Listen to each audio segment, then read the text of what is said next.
Assalamualaikum warahmatullahi wabarakatuh. Kawan-kawan, pada pagi hari ini saya sedang berada di teras belakang rumah ya, sedang menikmati secangkir kopi, mencari inspirasi dan berharap dari apa yang saya lihat, dari apa yang saya amati, dari buku yang saya baca, saya mendapatkan motivasi dan inspirasi. Nah, tetapi yang menjadi alasan kenapa kegiatan di pagi hari ini saya videokan. Nah, saya berharap dan saya berkeinginan agar apa yang saya dapatkan baik itu inspirasi ataupun motivasi itu menjadi hal yang dapat diambil juga oleh kawan-kawan. Nah, kebetulan pada pagi hari ini saya membaca buku dan buku ini berjudul Ide Kecil untuk Perubahan Besar. Nah, kali ini halaman yang akan saya baca yaitu judulnya adalah Ridho. Oke, tanpa berlama-lama kita langsung saja. Saya akan bacakan buku ini dan kawan-kawan cukuplah mendengarkan dan nanti di bagian akhir kawan-kawan mudah-mudahan mendapatkan hikmah dari apa yang saya baca. Di sebuah perkampungan kecil, hidup sebuah keluarga fakir. Keluarga tersebut hanya terdiri dari ibu dan seorang anak kecil yang baru berumur 3 tahun. Dari wajah ibu ini terlukis sifat ridho atas kemiskinan yang menerpa keluarganya. Dia tidak iri sedikit pun terhadap milik orang lain. Setiap hari dia bekerja di rumah orang-orang kaya. Menjelang petang hari, dia dan anaknya pulang ke rumah dengan membawa makanan serta minuman. Hingga pada suatu hari, sang ibu membawa 2 buah jeruk. Mereka berdua memakan buah jeruk itu sambil melihat indahnya rembulan dari jendela rumah mereka. Sang ibu kemudian bercerita tentang salah satu kisah kepada anaknya. Namun, dalam benak si ibu diselimuti kegelisahan atas genteng rumah mereka yang pecah. Dia khawatir, jika turun hujan, rumah mereka akan digenangi air dan dapat membuat mereka kebasahan. Akhirnya musim hujan datang dengan membawa guntur dan kilat berikut tetesan tangisannya.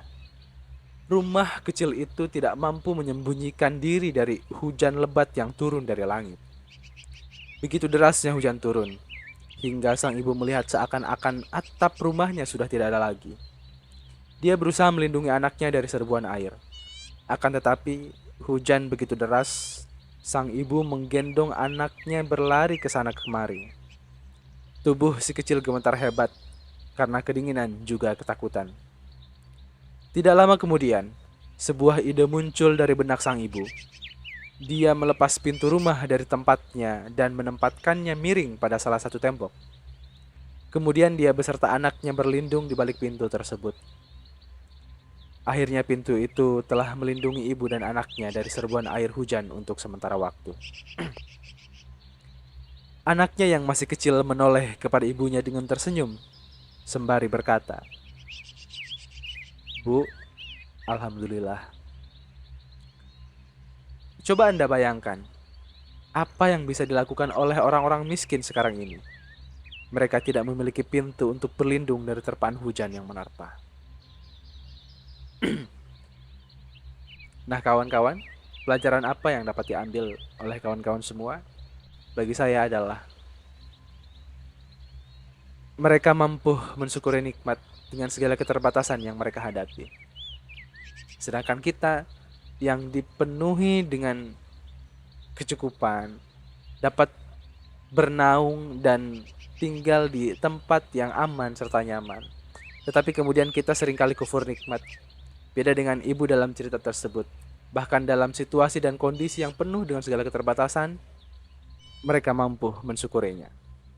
Kawan-kawan ingat saat mereka diterpa hujan yang begitu deras, air semua masuk ke rumahnya. Mereka melepaskan pintu rumahnya dan membuat perlindungan dari pintu, memposisikan pintu itu miring ke tembok, lalu kemudian mereka berteduh di bawah pintu tersebut. Nah kawan-kawan, ada 2 nikmat yang tidak diberikan Allah kepada sembarangan hambanya. Dan 2 nikmat ini lebih besar dari nikmat apapun. Nikmat dunia, nikmat harta, nikmat jabatan. Dan kedua nikmat ini adalah qalban syakiron, walisanan zakiron.